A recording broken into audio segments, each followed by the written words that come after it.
Hello everyone, welcome to my channel. Congratulations সকলকে শুভেচ্ছা জনাইছো আৰু আজি এই বিশেষ দিনটোত মই আপোনালোকক বিশেষ কেইটামান কাম দেখাম বুলি ভাবিছো আমি যিহেতু বৰ্তমান সময়ত নিজকে ধুনীয়া কৰি ৰাখিবৰ কাৰণে বিভিন্ন ধৰণৰ মেকআপ কৰো আৰু তাৰ কাৰণে বিভিন্ন ক্ৰীম কিনো ফেস ওয়াশ কিনো নামি কিন্তু তাৰ কাৰণে সেইবোৰ লোৱাৰ বিপৰীতে আমি প্ৰাকৃতিক পদ্ধতিৰে কিদৰে নিজক সুন্দৰ কৰি তুলিব পাৰো তাৰ কিছুমান উপায় আজি আপোনালোকক মই দেখাম বুলি ভাবিছো আহক তেনেহ'লে আমি ভিডিঅ'টো আৰম্ভ কৰো এয়া কেঁচা হালধি কেঁচা হালধিৰ পৰা আমি এনেকৈ সৰু সৰু টুকুৰা কৰি বা সৰুকৈ এনেকৈ চুচি এইবোৰ মই পিচ পিচ কৰি থৈছোঁ একদম স্লাইড কৰি এইবিলাক আমি মুখত সানিব পাৰোঁ অকল আমি কেঁচা হালধিও সানিব পাৰোঁ নহ'লে গাখীৰৰ লগত মিক্স কৰি তেনেকৈ বিভিন্ন ধৰণৰ উপকৰণ কৰি আমি মুখত সানিব পাৰোঁ আৰু এনেকৈ যদি কেঁচা হালধি আমি লগত প্ৰায় এমাহমান সানো তেনেহ'লে আমাৰ মুখৰ যিটো কালাৰৰ লগতে আৰু যিটো মানে কোৱালিটি বহুত বেছি চেঞ্জ হৈ যায় তাৰ এটা গ্লো কৰিবলৈ আৰম্ভ কৰি দিয়ে যিটো আমি কেৱল পাৰ্লাৰ গৈ মেকআপ কৰিলেহে দেখোঁ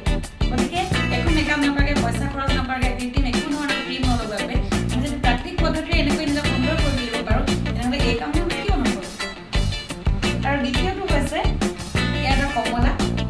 কেৱল কমলাই নহয় ৰসাল যিকোনো ধৰণৰ ফল আমি আমাৰ সৌন্দৰ্য চৰ্চাত ব্যৱহাৰ কৰিব পাৰোঁ এই কমলাটো বাকলি গুচাই ইয়াৰ ফুটবিলাকৰ ওপৰত সৰু এটা আঁহ থাকে আৰু পাতলকৈ এটা চামনি থাকে সেইটো গুচাই যেতিয়া আমি মুখত সানিম মুখত যিবোৰ আমাৰ ধূলি মাকতি লাগি থাকে বা যিবোৰ লেতেৰা বস্তু তাত জমা হৈ থাকে সেইবোৰ আঁতৰিলে মুখখনত এটা সুন্দৰ কালাৰ আমি দেখিবলৈ পাওঁ আৰু বহুত বেছি স্কিনটো চফ্ট হৈ পৰে গতিকে কমলাৰ লগতে বিভিন্ন ধৰণৰ ৰসাল ফল আমি সানিব পাৰোঁ নেমু সানিব পাৰোঁ অৱশ্যে এটা কথা খালী মুখত কেতিয়াও বোলে নেমু সানিব নালাগে গতিকে নেমুৰ লগত আমি মৌজোল এটা মৌজোলৰ বটল মৌজোল আমি দিব পাৰোঁ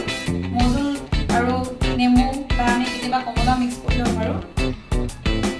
আৰু ইয়াত কৈছোঁ মই কমলাৰ বাকলি মই মিঠাতেলত ইয়াত কৰি থৈ দিছোঁ গলিবলৈ দিছোঁ ৰ'দত দিছোঁ আৰু এইটো বিশেষকৈ ঠাণ্ডা দিনত আমাৰ স্কিনবোৰ বহুত বেছি ড্ৰাই হৈ যায় আৰু তেনেকুৱা সময়ত আমি এই তেলটো বাকলি মিক্স কৰি থোৱা তেলটো যদি আমাৰ হাত ভৰিত সানো তেনেহ'লে আমাৰ হাতবিলাক ধুনীয়া হৈ থাকে যিটো ফাপৰ উঠাৰ দৰে হৈ যায় তেনেকুৱা কেতিয়াও হৈ নাযায় গতিকে অলিভ অইল এটা কিনাত আমি ঘৰতে এনেকৈ কমলাৰ বাকলিৰ পৰা আমাৰ হাতত ভাত ভৰি সানিবৰ কাৰণে অইল তৈয়াৰ কৰিব আৰু এয়া হৈছে আমলখি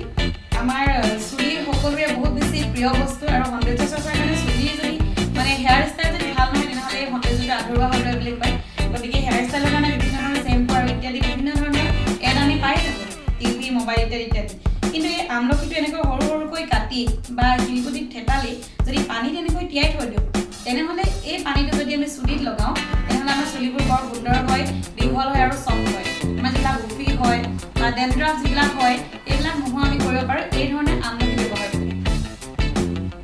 আৰু এটা হৈছে ডিম এয়া মই ঘৰৰ ডিম ৰাখিছোঁ ইয়াতে লোকেল ডিম আৰু এই ডিমবিলাক আমি চুলিত সানিব পাৰোঁ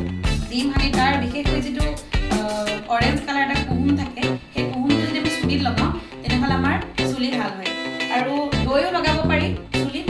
গতিকে এই ধৰণে প্ৰাকৃতিক উপায়েৰে আমি বিভিন্ন ধৰণে আমাৰ দেহৰ যতন ল'ব পাৰোঁ গতিকে যদি আমি সুন্দৰ হৈ থাকিব বিচাৰোঁ আমি সুন্দৰী হৈ থাকিব বিচাৰোঁ সকলোৱেতো বিচাৰে মই বিচাৰোঁ আপোনালোকে বিচাৰে তেনেহ'লে এই ধৰণে প্ৰাকৃতিক পদ্ধতিৰে আহকচোন ঘৰতে নিজৰ অকণমান যত্ন কৰোঁ